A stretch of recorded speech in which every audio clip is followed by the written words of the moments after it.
شیخ ابراهیم ادهم یکی از عارفین از جایی رد می شد، جوان یهودی گل به روی شما طول سگی به زنجیر کشیده بود، دنبال شیخ راه افتاده بود. گاه وقتی شیخ نگاه میکرد که صدای خشخش نعلینی پشت سرش داره میاد، یک دفعه نگاه کرد که یک جوانه طول سگی به زنجیر کشیده. شیخ که به راهش ادامه میداد، دوباره چه دنبالش راه میافتاد، تا این که در یک تجمع بزرگی جوان صدای شیخ زد: جناب شیخ. روشو برگردون، گفت: بله فرزندم. امری بود؟ بفرما پسرم. امری داشتید صدام زدید؟ گفت: بله سوال دارم. گفت: بفرما پسرم، سوالت بفرما. سوالت چیه؟ میشینم. گفت که این دم سگ من میبینید؟ گفت: بله پسرم، دم سگتو میبینم. گفت: ریش خودت هم میبینید؟ گفت: بله ریش خودم به من وصله، میبینم. گفت: جناب شیخ، ریش تو بهتره یا دم سگ من؟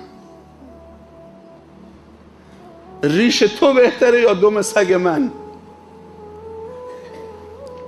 یه لحظه سکوت کرد، گفت که ببین پسرم، اگر ریش من خدایی باشه، ریایی نباشه، روز قیامت خودم و ریشم تو بهشت باشم، ریش من از دم سگ تو بهتره.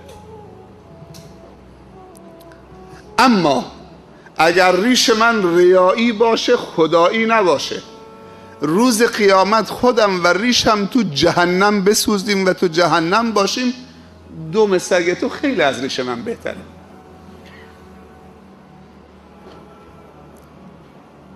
ریش ریایی دم سگ خیلی ارزشش بیشتره.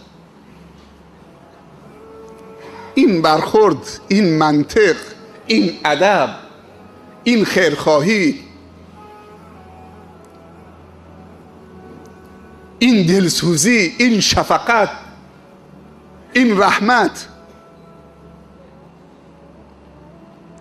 حالا جوان طوری شرمنده شده که نمیتونه سگش رو رها بکنه، یا به پای شیخ بیفته، به دستش بیفته، بوسه بزنه.